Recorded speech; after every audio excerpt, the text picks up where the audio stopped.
All right, we're in Daniel chapter number 11. Open your Bible to Daniel chapter 11. We're looking at 21 verses 21 to 45 in the lesson series we're on right now. We'll probably only get through verse 21 today. Yikes. But that's just the way that this particular lesson laid out. And that's because we're doing some introductory stuff with regard to this particular segment of our study. So let's go ahead and get in there. Now, you should have received some notes this morning. One set that's got the blanks filled in, another set that has the blanks blank. For those of you who like to fill in blanks, it helps you keep your attention. It helps you stay engaged. I understand that. And others of you who prefer not to be busy with notes, but just pay attention to what's being said, then you have the one with the blanks already filled in. All right? Daniel chapter number 11 is where we are in our study as we begin now to conclude our study of Daniel. We learned an awful lot of material here in the course of our study together, but we've got some more interesting things to look at before we go to Revelation. So let's go ahead and get started there. Now, you know, this map indicates the area that Alexander the Great conquered, and you understand that Daniel 11 is a kind of prophetic history of the transition from the third to the fourth kingdom. It starts with Alexander the Great being broken and his kingdom divided into four. And that's depicted by this map. And you see over to the left, you have the bottom part there, Cassandra, up above that, Lysimachus. These are Alexander's generals. The green area is Seleucus, and the whatever color that is, I'm not sure what to call that, kind of an orangish, brownish something. That little stuff down there is Ptolemy, his general Ptolemy. Now at first, the green section there, Asia Minor, if you're familiar with the map at all, where Turkey is today, that area. That was actually ruled by Antigonus, and at first. And Seleucus wasn't really a king of anything, remember? And he joined forces with Ptolemy to overcome Antigonus. And that's how the Seleucid Empire was established. So that's what gave us all that green section there for the Seleucid Empire. That's the kings of the north. The green section, when you're reading through Daniel and you read about the king of the north, that's what he's talking about, that section right there. When it says king of the south, he's talking about the little brownish, orangish section down here, Egypt. Those are the kings of the south. So while you're reading through Daniel, you got to think, king of south, Egypt, king of north, Syria. All right, or so the Seleucid Empire. Okay? And here's another map that depicts the same thing. We've been looking at this one for a while. It's a little easier to see, and it focuses better, I think, on the Seleucid, and that's the king of the north, and the Ptolemaic Empire, the king of the south. All right, let's go ahead and get started. The estate established, that's where we took it last time. There's an interesting three epochal moments in Daniel's chapter 11 prophecy. Starts off with Alexander the Great. He called himself son of Zeus, which is effectively saying son of Satan. And he went to Jerusalem, but was friendly with Jerusalem. We went through all that history before. We will not repeat it. But he went into Jerusalem, and he actually offered an offering to the god of Jaddua, the high priest at that time, and made peace with Israel. And then you go from Alexander the Great to Antiochus for Epiphanes. And this fella called himself the son of Zeus. And he tried to revive the broken empire of Alexander. All right? So Alexander got broken, remember, and his kingdom divided into four. Antiochus for Epiphanes tries to make moves to bring it all back under his power. And he goes to Jerusalem, but he robs the temple, and he desecrates it, and he establishes the estate out of which later Little Horn, a.k.a. King of Fierce Countenance, this guy's got a lot of names, a.k.a. Man of Sin, a.k.a. Son of Perdition, which is to say son of Satan, a.k.a. we all know him as the Antichrist. All right? So you have Alexander the Great, from him to Antiochus IV Epiphanes, who establishes the estate out of which Antichrist finally rises. So we went from Alexander the Great to Antiochus, where the estate's established, and then from him now we're going to go to the rise of Little Horn, or the rise of the Antichrist in Daniel's prophecy.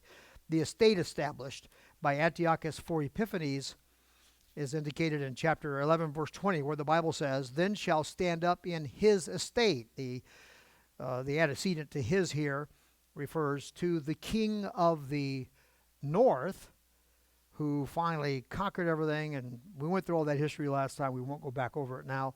But who had turned his face to his own fortress and was cut off and died. That's his history. And then his son is a collector of taxes under a general.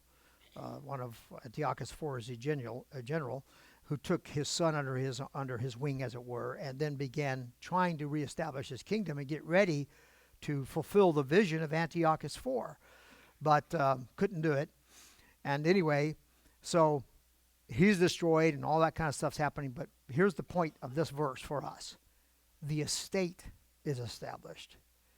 When it says his estate, it's talking about the king before him, and that's Antiochus IV Epiphanes. Antiochus IV Epiphanes established the estate out of which Antichrist comes. What does that mean? You know, when you establish an estate, basically, you kind of pass it on to your heirs, right? Your estate passes to your heirs. Antiochus IV Epiphanes established the estate that's going to be handed off to Antichrist. And that's the significance of the effort Antiochus IV made to fulfill the prophecy concerning Antichrist. It's so weird. Antiochus IV Epiphanes actually set out to fulfill the prophecy that is a prophecy about the man of sin who's to come later on, Antichrist. Remember, he didn't fulfill the prophecies, but he established the estate out of which the man will come who will fulfill those prophecies. So it's quite interesting when it's understood that way. Let's go ahead and move forward. Antiochus IV in 171, remember, BC, the king of the north, stood in the glorious land in Jerusalem. He stood in the glorious land, the Bible says, in verse 16 of Daniel 11. And he robbed the temple treasure, remember, and he used that to finance his campaign against the king of the south, which is the king in Egypt. So he stood in the glorious land. I'm showing these comparisons between these two pillars in the development of Daniel's prophecy: Alexander, Antiochus, Antichrist. Antichrist, the Bible says he's going to stand in the glorious holy mountains, and he's going to be slain there. So he definitely rises up in his estate and does the same kind of a thing. And you can see that in Daniel 11, verses 41 and verse 45. Let's take a look at it quickly. Daniel 11:41, the Bible says,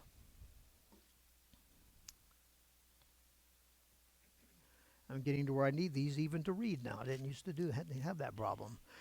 He shall enter also into the glorious land, and many countries shall be overthrown, but these shall escape out of his hand, even Edom and Moab, and the chief of the children of Ammon. And then verse 45, and he shall plant the tabernacles of his palace between the seas in the glorious holy mountain. Yet he shall come to his end, and none shall help him. So that's speaking about Antichrist. And virtually every Bible student agrees that that passage is about the Antichrist. So just as Antiochus IV Epiphanes established the estate, is said to have who have stood in the glorious land and to have robbed the temple, and this kind of thing. Antichrist, who rises up in his estate, is going to stand in the glorious land, only he's going to meet his end at that time and at that place. So we're going to go from Antiochus IV to Antichrist in our study of Daniel 11, verses 21 through 45. But a lot of people think that 21 to 36 is about Antiochus IV Epiphanes. They think he fulfilled this part of the prophecy. And I don't agree with them. I think he fulfilled the prophecy that said, and they will go about to establish the vision, but they will fail. That's the verse that Antiochus 4 Epiphanies fulfills, not this passage. Let me prove it. All right? You shouldn't believe it till I prove it. So I'm going to prove it. Here we go. I've jumped ahead in my notes. That should make everybody very happy. All right, here we go. Let's do it. First of all, I want to show that the passage, Daniel 11, 21 to 45, is one continuous narrative. It doesn't change focus anywhere. We've shown you how there are key verses in the passage in Daniel 11 that show us that another king is being talked about. We discussed time and again the problem we have with the pronouns in Daniel 11. It's really a challenge to follow them because you got to look real close to know when you've switched to a different king of the south or king of the north and this kind of stuff. But we showed you how to do that, and we did that work. And here's the point. None of those clues are available in this passage. There isn't any place in Daniel 11, 21 to 45 that justifies claiming that we're talking about a different king from the one we were talking about before. I'm going to show that to you. Then also I'm going to show that this passage, all of it, applies to little horn.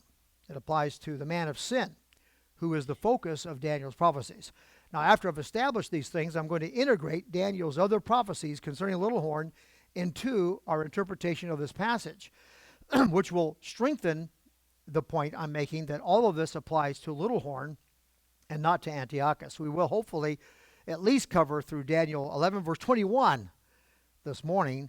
But again, that's only because we're doing so much other background work before we start doing our study. Daniel 11, 21 to 45 must be taken as one continuous narrative. All right? So let's take a look at that. Look at verse 21. The Bible says in verse 21 of Daniel 11, "And in his estate shall stand up a vile person, to whom they shall not give the honor of the kingdom. But he shall come in peaceably and obtain the kingdom by flatteries." Now, most people want to apply that to Antiochus Epiphanes 4, or Antiochus 4 Epiphanes' son. And they do some interesting things to make that happen. But my problem has always been that it never really quite fit. All right? So I believe this is a reference to Antichrist, the vile person. One thing, however, that I want to point out right now is that this vile person stands as the antecedent for virtually all the pronouns that follow. What do I mean when I say something like that? Here's what I'm saying. I'm saying that when you read, "and he did this, and he did that, and he did this afterwards," it refers back to this vile person. That's the key to understanding this correctly. So, the pronoun in verse 22 clearly refers back to the vile person. Look at verse 22. "And with the arms of a flood shall they be overthrown from before him, and shall be broken, yea, also the prince of the covenant." So, the Bible says in verse 21, a vile person is going to stand up in the estate of Antiochus 4 Epiphanes, or that was established by him. And what's going to happen is by the arms of a flood, they'll be overflown from before him. He will just wipe them out and will be broken. And that's referring back to the vile person. Now you got to see that. Take a little time to read verses 21 and 22 and see if you don't agree that the antecedent, that is the identity of the him here and so on, is referenced back to the vile person. All right? The same thing happens in verse 23. See? Verse 23, "And after the league made with him," see, you don't see any change of person. It's still the same him. All right? Same thing happens at 24. "He shall enter peaceably." Even, you see what I mean? And here's my point. We won't do it right now. You can do it on your own later. But my point is, when you read verse 21 and you keep reading, there isn't any place that justifies suddenly saying, "Oh, we're talking about somebody else now." It's the same him. all the way through. And where this is particularly important is when we get over into verse 30, and then so on. Verse number 30, it says, for the ships of Shittim shall come against him. Again, the him. There's no justification to say this him is not the same him we've been talking about all the way through. And have indignation against the holy covenant. So shall he do. He shall even return and have intelligence with them that forsake the holy covenant. Now, a lot of people try to apply that to Antiochus Epiphanes. But there's a lot of problems with that. Because Antiochus Epiphanes is clearly indicated earlier, and then he dies, he's cut off, and then his son comes, and then it talks about his estate being established. So it just doesn't, it always bothered me, when I'd read this and try to make it fit that history. It just kept not quite fitting, but I taught it. I said, well, here's what they say, And then finally, some years ago, I sat down and said, I'm going to roll my sleeves up on this and really I'm going to dig into this and see what's going on here. And so as I did that, I began to realize that, no, this whole passage is talking about the Antichrist. They shall pollute the sanctuary of strength, shall take away the daily sacrifice, and they shall place the abomination that maketh desolate. See, that's the Antichrist in verse 31. And my problem is you can't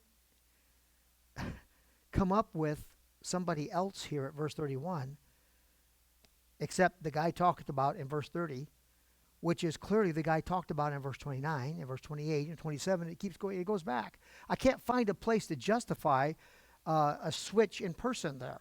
It just doesn't seem, it doesn't work. So verses 32 to 35 follow unbroken from verses 21 to 31. That's the point. There's no break in the narrative there. The only justification for breaking the narrative there is the conclusion that this talks about Antiochus and this talks about Antichrist. That's the only justification. So it's like the reasoning is because we know this talks about Antichrist, well, therefore we can't, this isn't Antiochus anymore. But up here, this is Antiochus. It's just, what happens is sometimes we make a conclusion about something and then we keep driving the conclusion. The conclusion drives the rest of our interpretation. You got to be careful about that. Remember, I've taught you over and over and over again, our conclusions come from following the Bible. We don't take our conclusions and then go to the Bible with them. We derive our conclusions from the Bible. So it's very important to be careful about that. Some, however, will force a break in the narrative at verse 36. And the king shall do according to his will, and he shall exalt himself and magnify himself above every god, and shall speak marvelous things against the God of gods, and shall prosper till the indignation be accomplished, for that is determined shall be done. And the problem, once again, is how do you justify saying that verse 36 is talking about somebody else than who was being talked about, verses 30 to 35? I don't see anything in the context there that allows for that is the problem. The pronoun him in verse 22, as I pointed out, clearly refers back to the vile person in verse 21. But as I mentioned just now, some force a break in the narrative at Daniel 11:36, where the Spirit says, and the king shall do according to his will, and he shall exalt himself and magnify himself. Now, we have a lot of verses in the New Testament that help us clearly identify we're talking about the Antichrist here, right? He's going to magnify himself and call himself God, speak marvelous things. You take the revelations we receive from Daniel in Daniel 8 and in Daniel 7 about little horn, his big mouth, exalting himself, all that. It just fits so perfectly, this verse. Nobody even tries to say that verse 36 is not talking about the Antichrist. But once you admit that verse 36 is talking about the Antichrist, I challenge anybody to go backwards in the narrative and find any place where you can find a justification to say, we've not been talking about this guy all along. That's the problem. I hope I made that make sense to you. I hope I didn't make it worse. The point is, there is neither a grammatical nor a contextual justification to assume that Spirit has introduced another actor in this drama at verse 36. And just to rephrase the argument and hopefully plant it in your mind and heart so you can then go back to the scriptures and study this yourself. And just read carefully verses 21 through 36 and see if you can find a place that would justify a change of actor in here somewhere. There just isn't. It's all the same person. And that's important for a lot of reasons. Most of them come up when we get into Revelation. It's important because this passage is giving us information about how little horn is going to rise to power. That's what it's doing. And we're going to miss that if we break it away and say that's talking about Antiochus Epiphanes and this over here is talking about Antichrist. It doesn't work. But if you take that whole passage together, you'll see when we get into this more how much insight we have into the activity of Antichrist in the buildup of his power in the early days of his career. So Daniel 11:36 begins with a conjunction, and, doesn't it? And the king shall do. Now, what does the word and do? Well, it conjuncts. It's a conjunction. It connects. It connects. And so, once again, further argument that 36 comes out of 34, talking about the same guy. See? And it says, it doesn't say, for example, and another king. See? Or it doesn't even say this, and a king of the south. Or a king of the north. It doesn't do any of that. It just says, and the king. What king? Well, you have to go back to verse 35. That king. And you got to go to 34. That king, that guy. It's that guy. Hey, man, I might be over explaining this. Becky says, sometimes you act like you're talking to preachers who know what you're talking about. And so, so sometimes, I put out some argument there that would be for those who have studied this and have established in their mind this other way of looking at it. And so and you guys have never been exposed to it. So as far as you're concerned, I can just tell you, here's what it says. So there you go. Let's go. Right? But I promised you in the beginning of the series and in the study, I said, we're going to take this very thoroughly. And I'm going to explain to you why we have made these conclusions. Remember? That was the deal I made with you when we started this study. And so put up with it. Okay, but anyway. So that's why I'm taking the time to labor on some of these points that might seem very obscure and meaningless to you, but they really aren't.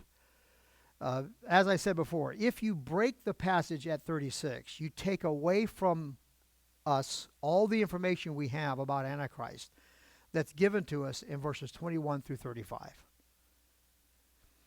And that becomes really significant when we're looking at the four horsemen and we're studying the rise of Antichrist to power.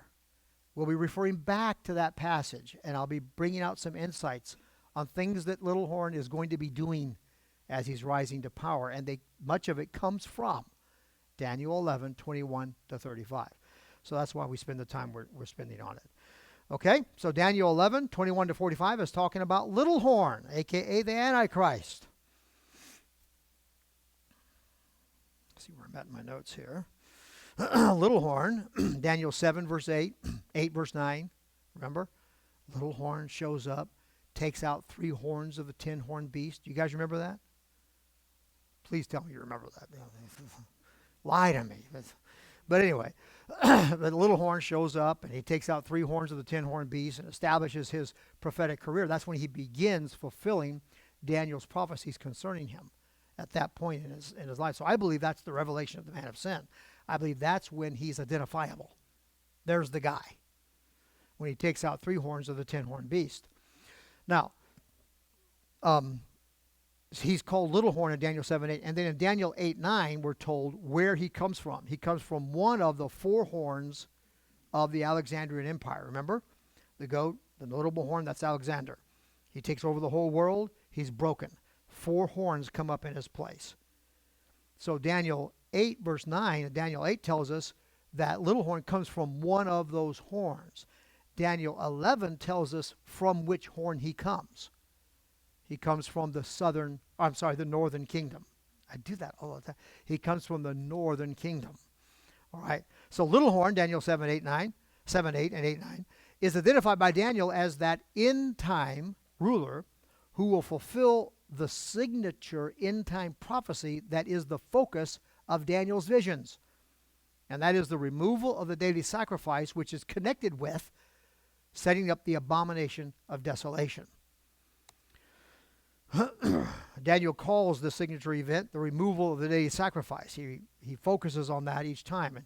And when that's brought up in his visions, he gets very disturbed, very upset. He asks for elaboration. And you'll see that consistently in his prophecies, Daniel 7 and Daniel 8 especially. It's committed in connection with what Daniel calls the transgression of desolation in Daniel 8, verses 12 to 14. He talks about removal of the daily sacrifice, and he connects it to another event called the transgression of desolation. In Daniel 11, he connects the removal of the daily sacrifice with what he calls, or called, the abomination that maketh desolate. You'll see that in 11:31 and 12 verse 11. So the transgression of desolation is the abomination that maketh desolate. We know that because those events, both of them, are connected with the removal of the daily. You following this?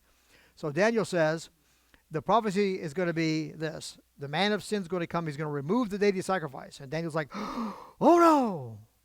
And he connects that with another event that he refers to as the transgression of desolation in Daniel 8, and then he refers to it as the transgression that maketh desolate, the abomination, that maketh desolate in Daniel 11. So he calls it transgression of desolation. He calls it the abomination that maketh desolate in Daniel 11. Jesus comes along and he combines those two verses when he says that Antichrist will commit something called the abomination of desolation. This is important for these kinds of reasons. The reason we refer to Daniel's prophecies when he says transgression of desolation and when he says abomination that maketh desolate, the reason we call those two things the same thing is because Jesus did. That's what I'm pointing out. Jesus clearly referred back, he says, of which Daniel spoke. He refers to Daniel's prophecy specifically by name, and he calls the event that Antichrist is going to pull off, he calls it the abomination of desolation. So Jesus took the language of Daniel, where he says the transgression of desolation. He takes that, and then he takes abomination that maketh desolate. He takes those two things and puts them together. The abomination that maketh desolate. He takes those two things and he combines them into the abomination of desolation. So that's working awfully hard to make a simple point. But it's in order to show you where these conclusions come from. Okay? That's the whole idea here. You can see where they come. Usually we just say, abomination of desolation. We don't normally take the time to show you how all this ties together and where these conclusions come from. So I wanted you to see it. So now you see it. So we're done. Let's go on. Okay. All right. Daniel 11:21 to 29 offers us some insight into how Little Horn will rise to become the king of fierce countenance. Okay? That's what we're going to look at next. Let's do that work. And first, Daniel 11:21 part A tells us Little Horn will rise in the estate of the personality described in Daniel 11:15 to 20. In that estate. And we've already labored on that in our introductory comments. Don't need to go back over it right now. We know that Little Horn begins his career in the latter time of their kingdom. Whose kingdom? The kingdom of the king of the north and the king of the south. I'm getting short of my time. We're gonna wing it from here. I have a little more freedom to develop my thoughts without being tied to my notes there.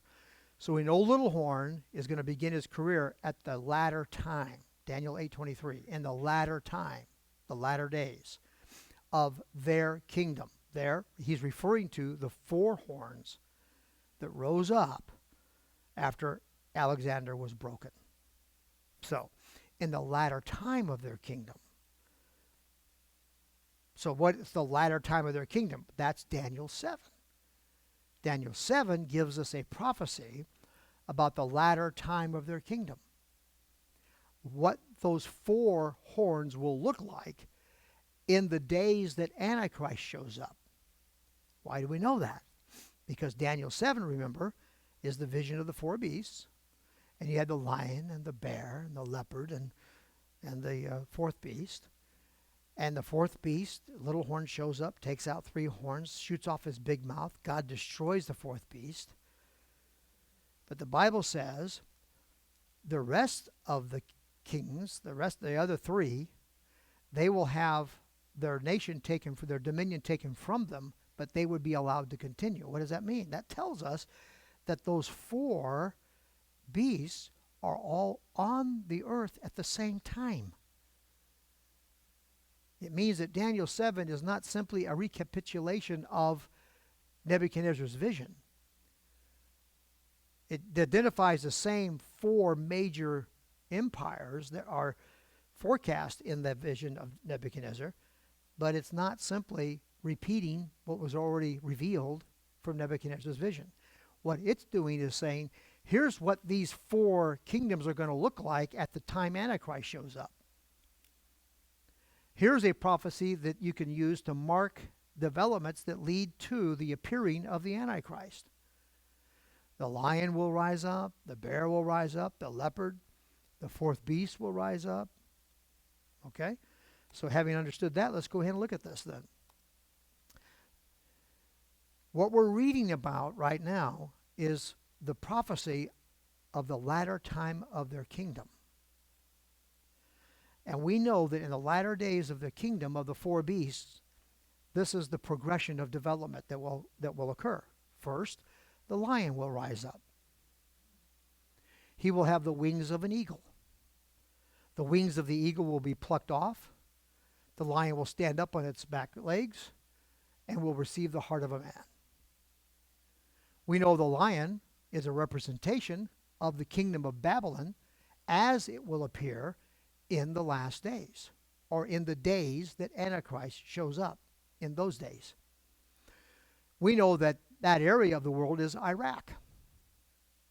So Iraq is going to undergo a huge transformation. It'll be a lion, but then eagle's wings will be attached to it. When those eagle's wings are plucked off of it, then it will stand on its own feet. And at that time, it will receive the heart of a man. It'll have a transformation. We know from Bible prophecy that, as a matter of fact, Babylon will be rebuilt. Revelation chapter number 18. I've often jokingly said, if you can buy some real estate in that area, you ought to do it. It's going to be worth something as we get toward the end here. It'll be a good investment. Won't last so very long, but it'll be a good investment. But anyway, so Babylon's going to be the center of world commerce. Read Revelation 18. Isaiah 2 tells us that, as a matter of fact, Jerusalem will be replenished from the east, and that language, the east, consistently refers to Babylon in the Bible. So there's going to be a time in history when Jerusalem will be connected economically to Babylon. So all of that's in this prophecy, this change that happens in Iraq, where it becomes the center of world commerce and becomes friendly with Israel. Whoa! Now you and I are living in days where we kind of see that developing. We can almost see that's kind of believable today.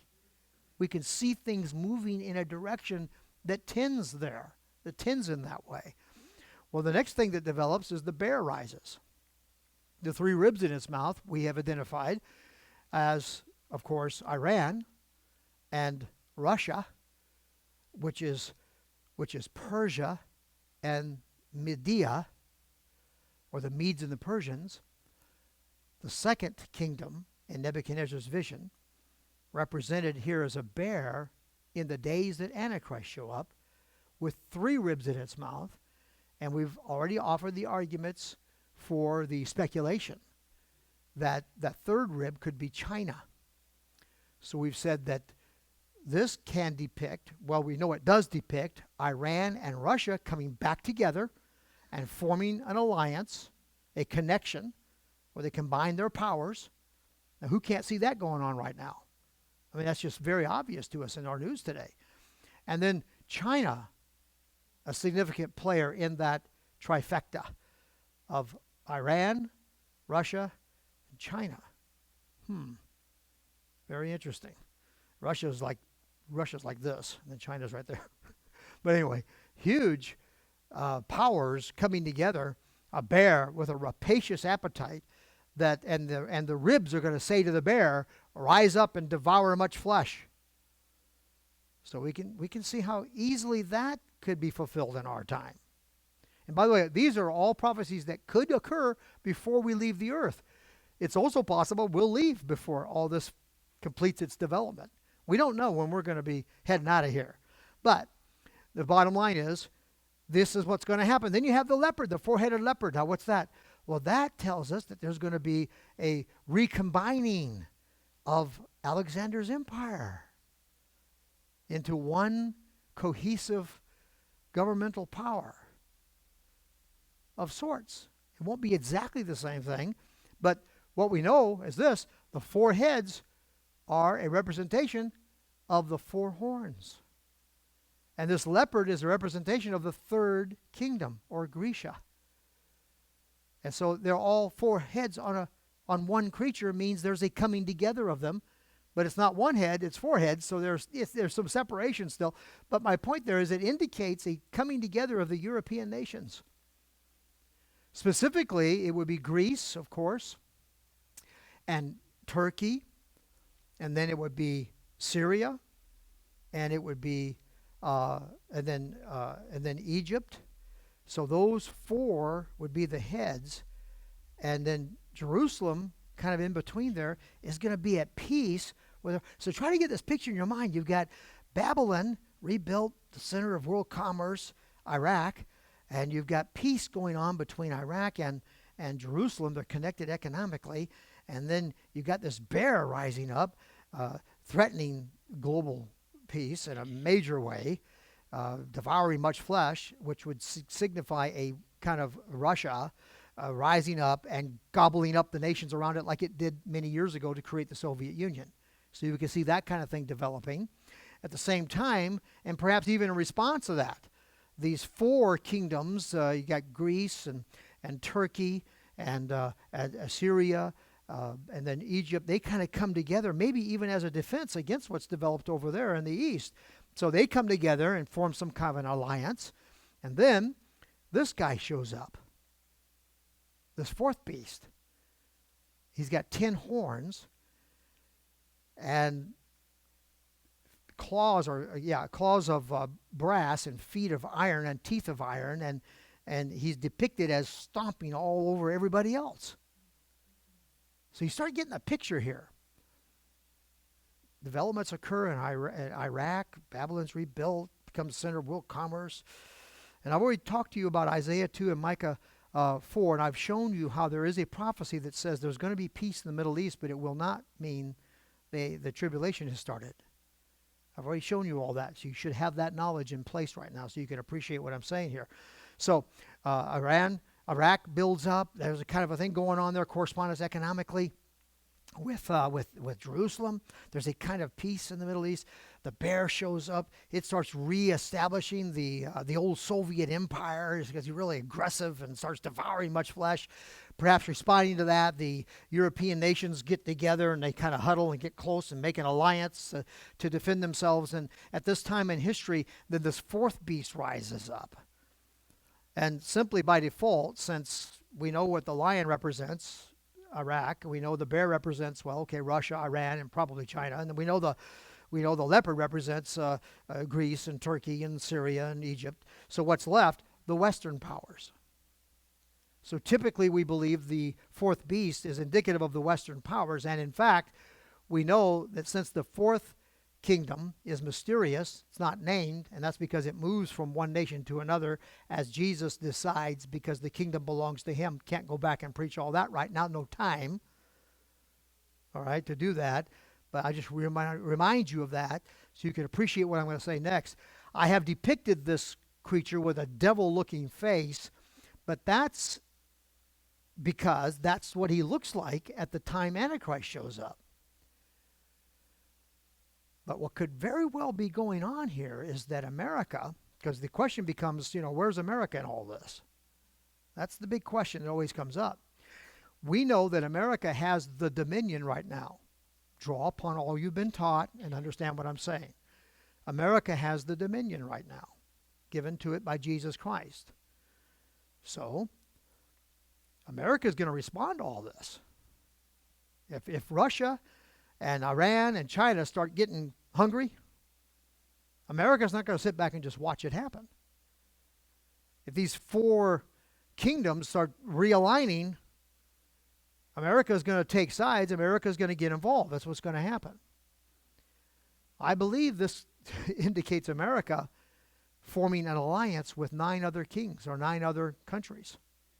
A coming together of 10 Western powers, 10 kings, will align themselves together to react to what's going on with the bear and perhaps also with the leopard. Interesting, huh? Probably mostly the bear. The leopard has 4 wings of the fowl, so it gets more. I have to give you only a little bit at a time because too much would have smoke coming out of all of our ears.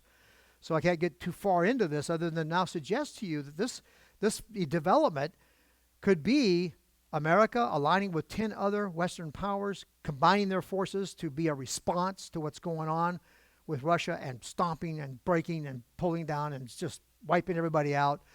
And that could, of course, take us on into the rise of Little Horn.